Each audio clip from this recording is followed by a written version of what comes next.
Aujourd'hui je vous retrouve pour vous faire une vidéo un petit peu particulière. Je voulais pas faire de vidéo sortie pour le mois de décembre puisqu'il n'y a quasiment pas de sortie qui m'intéresse et très peu de sorties tout court en fait. Mais il y aura une vidéo sur des idées cadeaux et des idées cadeaux livresques en fait pour Noël, avec notamment des sorties collector, tout ça que j'ai repéré. Donc ça arrivera bientôt parce que je vais la tourner juste après, mais là je voulais vous parler de sorties qu'il y a pu y avoir tout au long de cette année, que je vous ai présenté dans mes vidéos sorties et que je n'ai pas acheté pour plein de raisons, hein, pour le fait que je n'ai pas une place extraordinaire, le fait que j'ai pas envie non plus d'avoir un pied à lire à 1000 livres et aussi niveau budget tout simplement. Mais c'est 5 livres que j'ai toujours envie de lire, qui sont toujours présents dans ma wishlist. Et du coup, je voulais vous les présenter pour que vous puissiez me dire, si jamais vous les avez lus, vous par exemple cette année, ce que vous en avez pensé, et pour savoir un petit peu si ça vaut vraiment le coup que je me les achète. Si j'en achète un dans le lot, si je devais en acheter qu'un seul parmi les 5, lequel ce serait et lequel je devrais lire assez rapidement. Si jamais vraiment il y a une unanimité envers un titre, peut-être que je prendrai vite pour essayer de le lire parce que c'est vraiment des titres qui me font très envie, mais que j'ai tout simplement pas pu encore me prendre. Je vais commencer avec un livre qui est sorti en format poche cette année. C'est un livre de science-fiction qui est Seul dans l'espace de S.K. Vaughn, qui est sorti chez Brajlon. Alors c'est un titre qui me faisait déjà envie à sa sortie grand format. J'ai vu plusieurs personnes le lire et ça m'avait donné envie parce que techniquement c'est un thriller spatial. Voilà, c'est ce qu'on nous dit, dans la lignée de Gravity ou Seul sur Mars. Donc ça me tente plutôt pas mal. Alors on nous dit qu'on suit May Knox qui dérive dans l'espace après un terrible accident. Son dernier espoir, l'homme dont elle a brisé le cœur à des millions de kilomètres de là. Donc j'ai plutôt envie de le lire. Je connais absolument pas l'auteur. Apparemment c'est un auteur qui aurait déjà vendu plusieurs thrillers avec pas mal de succès, donc je me dis qu'un thriller SF, je pense qu'il doit plutôt maîtriser son domaine, donc ça me tente vraiment bien et j'aime bien la couverture poche de chez Brajlon. Donc voilà pour le premier titre. Pour le deuxième titre, c'est Le cycle du corbeau, le premier tome, La prophétie de Glendower de Maggie Stiefvater. Alors c'est un titre que j'avais vu passer sur la chaîne de Paper Palace, qui a lu cette saga et qui avait beaucoup aimé cette saga. Elle en avait pas mal parlé et depuis j'ai très envie de la lire. Et en fait là elle avait été rééditée par les éditions MXM Bookmark dans leur collection Teen Spirit. Et alors le problème avec ce titre là, c'est qu'il est introuvable en librairie parce que les éditions MXM Bookmark, donc personnellement je les ai jamais vues en librairie. Sur Amazon, c'est compliqué parce que tous les titres ne sont pas là de cette maison d'édition. Et sur le site directement de MXM Bookmark, les frais de port sont horriblement chers. Donc c'est toujours compliqué avec ce livre-là, ou alors il faudrait que... Il y a d'autres titres qui me tentent dans cette maison d'édition. Il faudrait que je me fasse un achat groupé à un moment sur le site pour bénéficier peut-être des frais de port gratuits. Mais voilà les raisons pour lesquelles je n'ai pas acheté ce titre pour l'instant.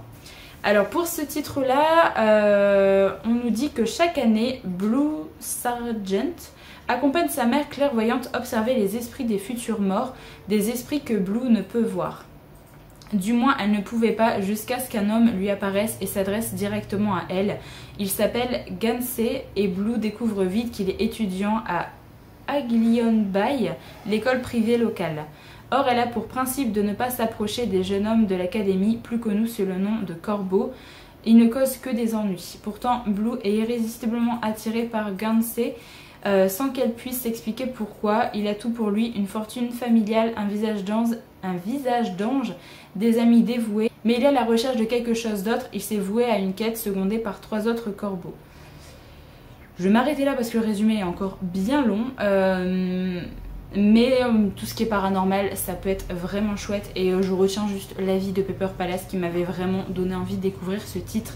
Donc voilà, c'est un premier tome de saga. Il me semble qu'il y a 3 ou 4 tomes, je crois, dans cette saga. Et il me semble que le tome 2 va sortir en début d'année chez MXM Bookmark aussi. Donc voilà, je me dis que ce serait peut-être le moment de me laisser tenter par le début de cette saga. Troisième titre, c'est le dernier livre de Mark Lawrence qui est sorti chez Brajlon, c'est La fille et les étoiles. Donc c'est le premier tome également d'une saga, je ne sais pas si ça va être une trilogie ou plus que ça. Généralement Mark Lawrence fait des trilogies. Donc c'est un auteur que j'aime beaucoup parce que c'est l'auteur de Sœur Écarlate et il me semble que cette saga se passe dans le même univers. Après j'ai vu des personnes en parler et franchement on dirait pas que ça se passe dans le même univers, donc je ne sais pas. Donc je vais lire un petit peu le résumé parce que ça ne spoile pas en fait la première saga si jamais vous n'avez pas lu la première saga. Donc là on nous dit: au cœur de la glace, sur les flancs du roc noir, existe un puits dans lequel on précipite les enfants trop différents.